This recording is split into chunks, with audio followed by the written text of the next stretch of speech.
Hello there. Hello. My name is Ned and my name is Lee, and today we watched another movie. Do you want to tell them? Rat Race. We watched Rat Race, starring Rowan Atkinson, Jon Lovitz, Whoopi Goldberg, Amy Smart. That's right, Amy Smart. Wayne Newton. Well, he's in it a little bit. Yep, he's the ambulance driver. And did you know, in our previous episode, my favourite Martian, he's the voice of the suit. That's right, so he is, yeah. So Rat Race was from 2001. It lasts 1 hour and 52 minutes, and it's, how would you describe it? Well, it's a comedy, yeah it is, but it's a cater. It's a caper. So, let's get into it. So the movie starts with a little cartoon of all the cast. There's Breckin Meyer and Seth Green and Whoopi Goldberg, Jon Lovitz, there's Rowan Atkinson, there's John Cleese. Yeah, it's quite a lot of people. A stacked cast, if you will. Okay. Yeah, it sets the tone for the movie. It's silly, it's frantic, it's daft. It's a bit daft. When the movie starts proper, we see Nick, played by Breckin Meyer, and he is checking out of his hotel in Las Vegas. Yeah, see, everyone we meet is in this hotel. Initially, yeah.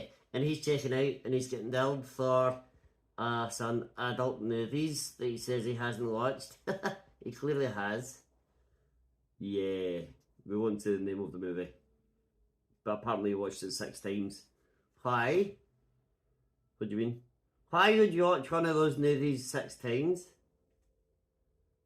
Yeah, I don't know. Anyway, let's move on. Because after we meet Nick, we meet Owen. Yeah, we forgot to say, Cuba Gooding Jr, Oscar-winning actor. He's in this. Yeah, and he is a referee. Yeah, he's in hiding. He's hiding out in Las Vegas because he was a referee at a huge football game and he fumbled the coin toss. And he cost a lot of people a lot of money on the game. So a lot of Americans are really angry at him. Yeah, so he's in hiding. After that we go upstairs and we meet Dwayne and Blaine. These are 2 brothers, one's played by Seth Green. Who plays the other? I don't know. But they are bumbling fools and they're always looking for an easy buck. Yeah, they're trying to make it big. They're trying to score a big TD. They're at it. They're definitely at it. They try to set up a trap for themselves so that they'll fall down the stairs in this Las Vegas hotel and be able to sue the hotel company for millions of dollars. Yeah, they're arguing over who should take the fall, and then this woman comes along, walks past them, and she straps up, falls down the stairs, and then infamous lawyer Gloria Allred appears, and she says, "Oh, we're going to sue this hotel, they're going to pay millions." So the brothers are like, "Uh-oh." In the hotel bar, we see Whoopi Goldberg, who's playing Vera, and Vera is meeting her daughter, Meryl, for the first time in a long, long time. Yeah, I think you had to, take her up for adoption or something as a baby, and now this is then reuniting, and it should be nice and sweet. And Whoopi Goldberg, yeah, Vera, she's excited about it, and so is Meryl. That Meryl comes in and gets a phone call immediately on her cell phone, and she's a big business hothead. She starts ranting and raving at someone on the phone, telling them what to do. Yeah. We then see a family checking into the hotel, a mum, a dad, a little boy and a little girl. Yeah, the Tears. Yeah, they're the Pear family. The parents are Jon Lovitz and Kathy and Jamie. Yeah. So Jon Lovitz plays Randy, and Kathy Najimy plays Beverly. And they're getting unpacked in the hotel room, and Randy says, "I'll be back in a minute." And Beverly says, "Don't you go gambling now. We're not here to gamble." Yeah, we're not in Las Vegas to make any bets. We're not gambling, even though we're staying in this casino hotel. Well, I don't think there's much choice in Vegas. There is.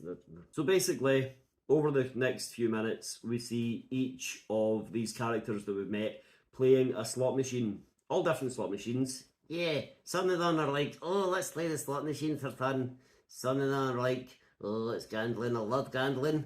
Some of them are like, oh well, why not? I found a coin in a pocket and might as well. Yeah.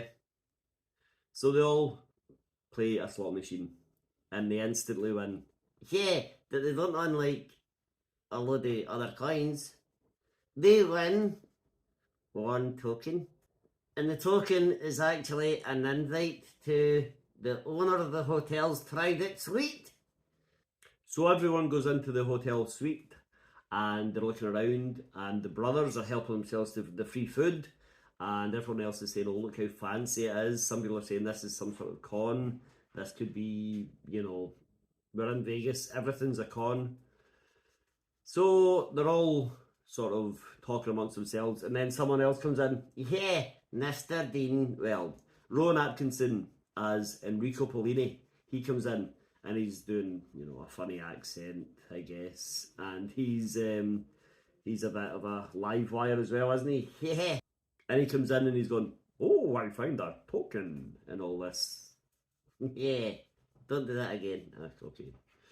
We meet hotel magnate Donald Hotel magnate Donald P. Sinclair.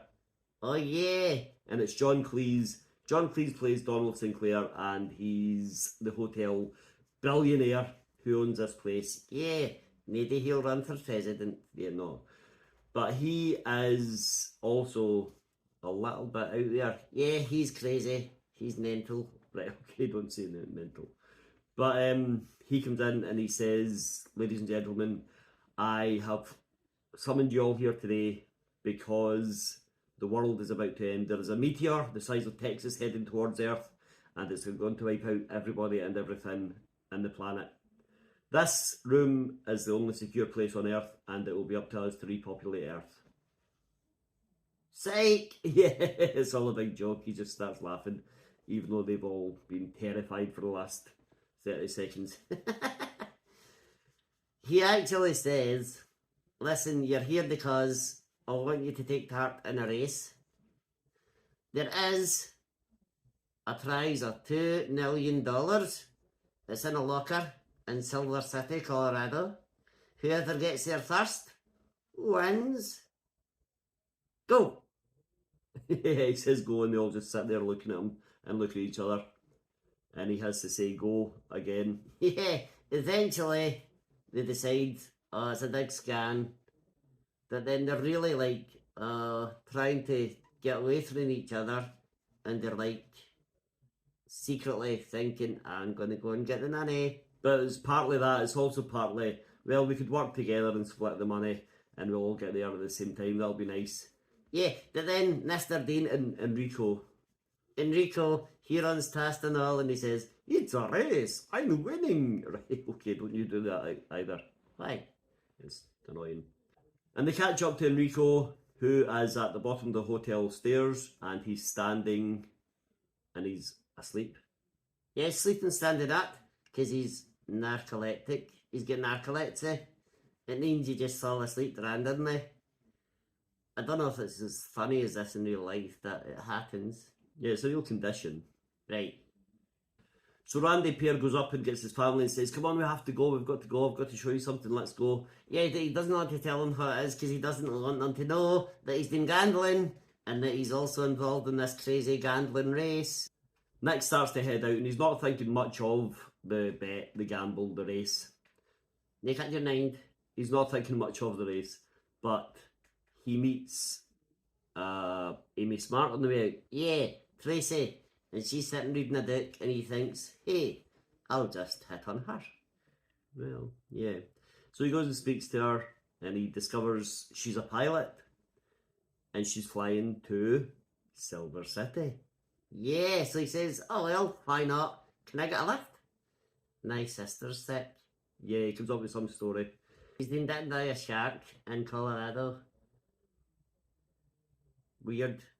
It's weird that she believes it, but she says, okay, you can get a lift in my helicopter.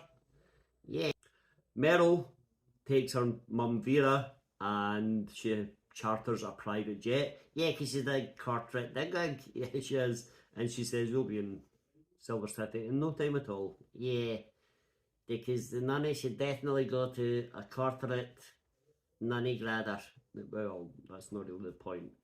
But while they're sitting on the private jet, Dwayne and Blaine, the brothers, they sabotage the flight tower. Yeah, because you see, they try and get a flight to Silver City and they realise they can't get a flight. The flights are all booked up. They're not flying out of Vegas. No one is flying out of Vegas. So yeah, they wreck it. Yeah, they do, yeah.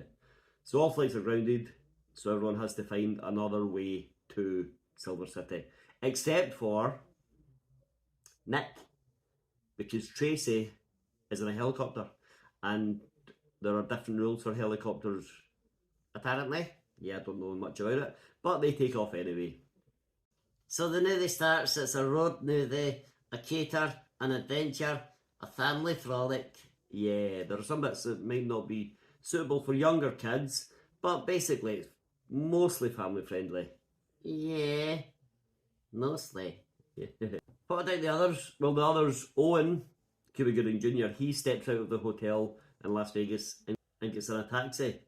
Yeah, that the taxi driver recognises him as the Bonehead who blew the big coin call at the biggest game of the year and cost a lot of people a lot of money, including the taxi driver. So he takes him and he drives him into the middle of the desert and just leaves him there with no clothes. Yeah, for some reason he leaves him just in his shirt and his underwear. Yeah. Yeah. The Pear family, Randy and Beverly and the children are all in their car. Yeah, they're driving along and then they're on the highway, if you will. I will. Okay, the highway, and they're driving along and the little girl says, Daddy, Daddy, I need to go to the toilet. And he says, well, just go on a bottle. Yeah, but then she says, girls can't really do that. And Randy says, well, we'll make a funnel and you can use that. And she says, no, that won't work. Also, Daddy, I actually need to go number 2. Yeah, she needs to poop. Yeah, she needs to poop. He doesn't want to stop because he really wants to be first to get to this $2 million. So basically they drive along and the little girl has to put her bottom out of the car window and poop at 70 miles an hour. Yeah, disgusting, it is. And eventually they're pulled over by the police because the turd hits the police car window. So the only people in the air are Nick and Tracy. Yeah, and Tracy decides, hey, if you don't mind, we are just going to fly past my boyfriend's house just to say hello. And Nick says, oh yeah, that's fine, I didn't know you had a boyfriend, but okay. So they fly past and the boyfriend is in the hot tub. Yeah, with another girl. He's cheating on her. Tisk tisk. Yeah. So she brings the helicopter down so low that the wind from the blades, it destroys the hot tub, wrecks the house, almost kills the guy and the other girl, and starts to just ruins his life. Yeah, she turns crazy in a comical way. She goes all wild-eyed and pulls funny faces. Yeah. But because of this, the helicopter gets damaged, so Nick and Tracy have to jump out of the helicopter and they take Tracy's ex-boyfriend's truck. Yeah, because she says, I bought it anyway, so it's 9, which is fair enough, yeah. So she takes it, her and Nick get in the truck and they drive off. Yeah, so they're also on the road. It's a rat race, it's a rat race, it's a rat race. Right, I don't know if that's the words. It is. Right. Vera and Meryl are in a car and they're driving along and they have gone off the beaten track, let's say. Yeah, so they pass this little road. There's a woman standing with like a little stall around her. And this is Kathy Bates, another Oscar winner. That's right. And actually Whoopi Goldberg's an Oscar winner as well. Wow, 3 in one movie. 3 that I know of. Yeah. And anyway, Kathy Bates is playing the squirrel lady.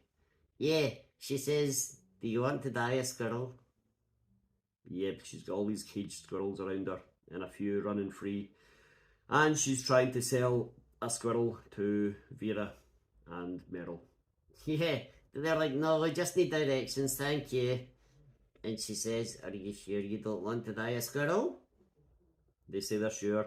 So she says, here's the directions then. And she gives them directions. Yeah, they turn out to do the wrong directions because they go driving along for about 2 miles. And then they start to roll down a big hill. She's setting them up. She's setting them the wrong track. And all the way down the hill, they see signs. And each sign has one word. And they say, you should have got a squirrel. Yeah, she basically, as far as she knows, she sends them to their doom because they wouldn't buy a squirrel.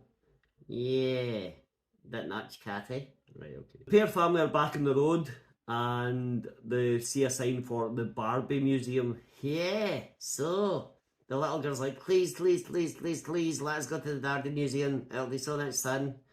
Yeah, and Randy says, no, we've not got time, we don't have time, we have to go, we'll go on the way back. But Beverly puts her foot down and she says, pull over, we're going to the Barbie Museum, that's it.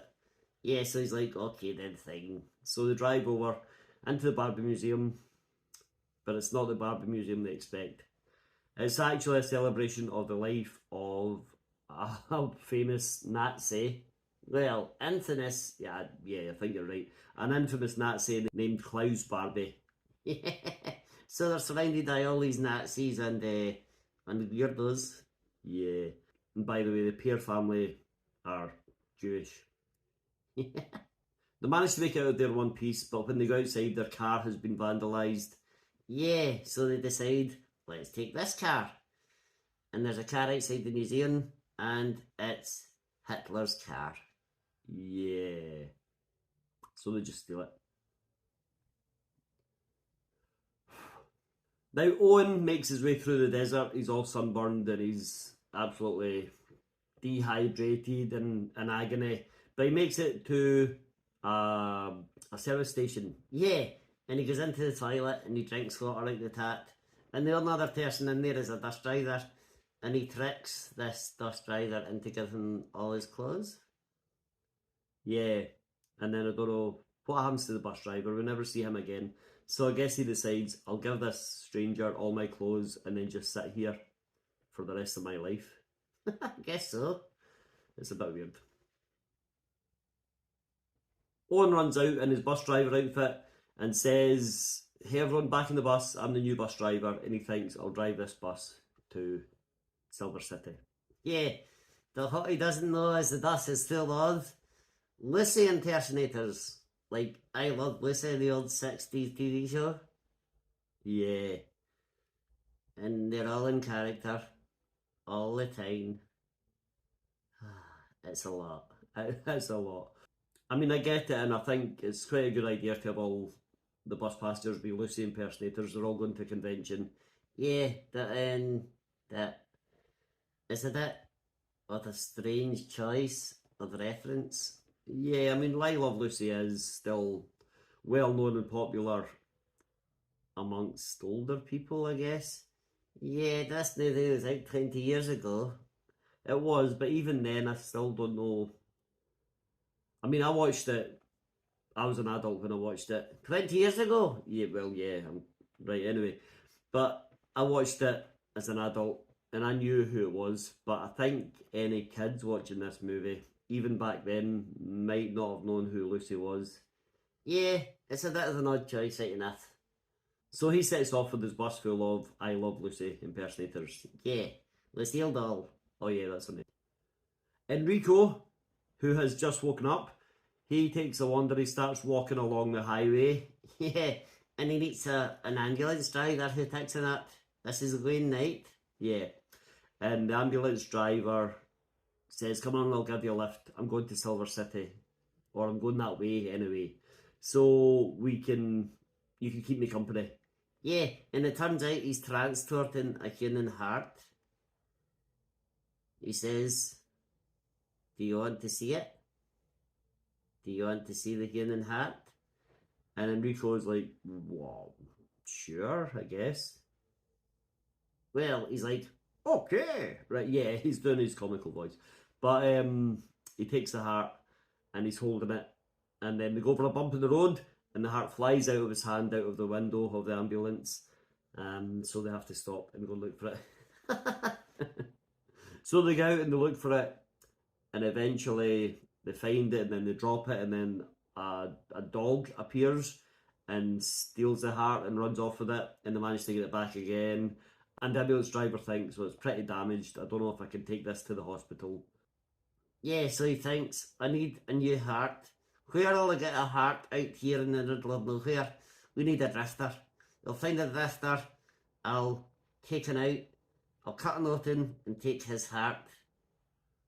And then he thinks, oh, Enrico, you don't have any family. You're 90 miles from home. No one will know you're here. I'll just take your heart. Yeah, so Enrico runs away, and luckily there's a high-speed train passing. Yeah, so Enrico just jumped on it. It's very, very funny. It looks funny, but don't try and jump on a moving train. Yeah, do you remember what episode did he do where someone ran away on a train? Young Houdini. Yeah, he jumped on a train while it was moving. It is nothing like a mile an hour. This train's travelling like 300 miles an hour. And Enrico's just like, what? Yeah, he jumps on it. One night is left holding this heart in the desert, and he goes to lean against a fence, and he gets his electric fence. He gets an electric shock, and the heart starts pumping for some reason. So he's happy. Yeah, all is good. Owen's not having much luck. He gets a flat tyre on the bus, and the Lucys all come out to try and help fix it. But in typical I Love Lucy fashion, they make a botch of it, and the bus falls basically down a cliff. Yeah, it's destroyed, it's ruined. So Owen just runs off and leaves them. Yeah. The Pear family are on the highway in a Nazi car, and they are being chased by Nazis who want the car back. Yeah, the nannies try to run them, but when they run them, they're a little dumped, and Randy Pear, his face goes loose and bangs against the steering wheel, and it leaves a little black mark on his nose, under his nose, like a little black moustache. Yeah. And at the same time, the cigarette lighter pops out of the car and flies into his mouth and burns his tongue. Yeah, so he can't really talk. He crash into this thing that's like all these people sitting watching a stage. He stumbles onto stage, and he's like trying to explain what happened and trying to ask for help. But no one can understand him, and he's going, oh, it's I. He's doing all that.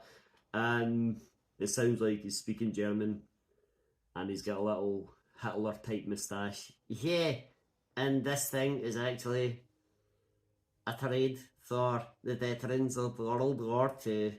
So they all start getting angry and start, one of them pulls out a pistol. Yeah. So they have to run off from there. Back at the hotel in Las Vegas, we see Donald Sinclair, and all through the movie, him and his friends, colleagues, associates, staff are all making these crazy bets. Yeah, they had a bet on which maid could hang onto a curtain for the longest. They've got these women hanging onto curtains high up in the air, and they're all falling off. So Harry, Donald's right-hand man, he answers the door to a hotel suite, and a lady walks in. She's an escort. Yeah. And she comes in, and Harry says, I want to know how much it would be for us to get into a bath of custard or something. Yeah, and then you shave my buttocks. Yeah. And she comes up with a price, and then everyone jumps out. Donald and all his mates come out from behind curtains and behind wardrobes and stuff, and they say, okay, who had that price? Yeah, it's another bet. This is a weird movie. Yeah, well. We then see Vera and Meryl, and they're walking through the desert, and they stumble upon this event. And the event is it's this super fast car that's been exhibited. They're trying to break the sound barrier. Yeah, so they decide, let's just steal the car. So they do. They get in the car and they press the button to make it go, and they break the sound barrier. And at the end of it, they come out and they're all dizzy and they don't know what's going on and they're woozy and they can't tell what's real and what's not. And they join a group of people from a local mental health institute. Right, yeah. So that's not what it's called in the movie. But they're put on this bus with all these patients from, a mental health clinic. And they're mistaken for mental health patients because of the way they're acting. So they're driven towards Silver City. That's lucky. As Dwayne and Blaine have a car. They go off road after an accident because they're looking at a lady's naked body. Dwayne's driving, he's distracted by a woman who flashes him, and he comes off the road and they crash through this barrier into another event. And this event is a monster truck rally. Yeah, so their cars crashed down the monster trucks. That they just steal a monster truck. Yeah. Basically, they all arrive at the same time in Silver City. Yeah, and when they arrive, they get there, they rush up, and they see Enrico Tellini. He's already there. But he's asleep! Yeah, he is. So Harry is also there, just standing out of sight, and Harry says, he phones up and says, it looks like Enrico Tellini has won it. And then he says, oh, wait a minute, he's asleep. And then the others decide, let's push Enrico out of the way, and they rush over, they open up the locker, and it's empty! It's empty. And we see why it's empty. Because Harry and the escort from earlier, they've decided to steal $2 million and run off together. And they're nestled and tucked in Dirtydale, and somehow, there's a hot air balloon that goes past, and I think, who's in it? I can't remember. One of the gang are in the hot air balloon. Yeah, so the hot air balloon manages to grab the bag of money, and then whoever is in it falls out of it, and the hot air balloon drifts off with $2 million. So the whole gang give chase. They're all chasing $2 million, which is floating through the air, and they're getting closer and closer, and it floats above another event. Yeah, this should be called Event Race. Yeah, well, it's they end up on stage. Yeah, just as the nanny dag drops. Yeah, so all the rat racers are on stage in front of thousands of people, and Smash Mouth, popular band, are on stage. Yeah, and they're like, now this will be rocking on the sun, or whatever it is. And Smash Mouth and the thousands of people in attendance think this money, this $2 million, is a charity donation, because this event is a fundraiser. Yeah, it's for like the children of the world or some crap. Yeah, well. So there's a bit of back and forward, a bit of humorous banter. Seth Green is going, oh, I don't want to give up my share of the money. But eventually he's convinced we need to do it. And Smash Mouth say, thank you so much. This has made an incredible difference. Some little children of the world come onto stage and say, thank you, you've changed our lives. And the organisers, this nice old couple, come out and say, you have blessed us, thank you so much. And everyone's emotional, everyone's like, oh well, it feels good to do something nice. Yeah, that is $2 million. I mean, let's be real. Well, right. For some reason, Harry and Donald Sinclair and all of Donald Sinclair's mates have turned up to this event, and they're backstage. I don't know why or how, I don't know either, but they've turned up, and Breckenmeyer, Nick says there's the guys who financed this, and they've all agreed to give all their money away to this charity as well. Yeah. So I guess that's legally binding, guess they all start crying. Yeah. Smash Mouth sing their biggest hit, The Shrek song? The Shrek song. Have you seen Shrek? No, the another song. Okay. The Shrek song. All-Star. Hey now, you're an all-star, you're an all-star, all-star, all-star, all-star, all-star. Right. You can learn the words later, okay? That is the words, that's not the words. But anyway, they start to sing All-Star, and the credits roll, and that is the end of Rat Race. Yeah, what a caper. It's definitely a caper. So what did you think of Rat Race? I liked it. Did you? Yeah, it was daft, it was silly, it was ridiculous. It had something on it, so I was like, oh my goodness. I really enjoyed it. Oh, that's good.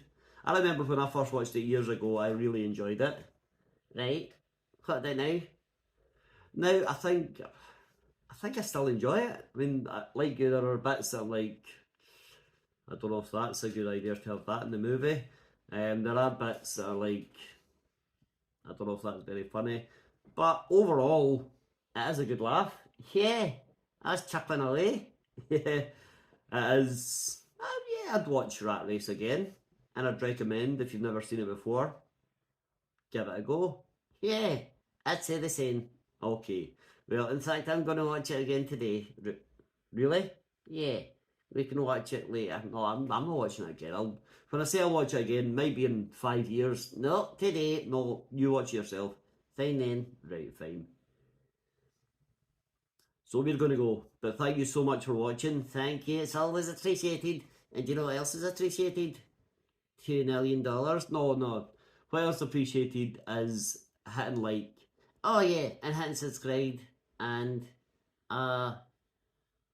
leaving a comment. Let us know what you want to watch.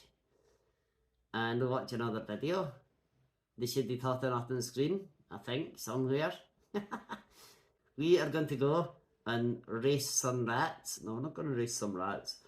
We'll see you next time. Hey now, you're an all-star. Bye.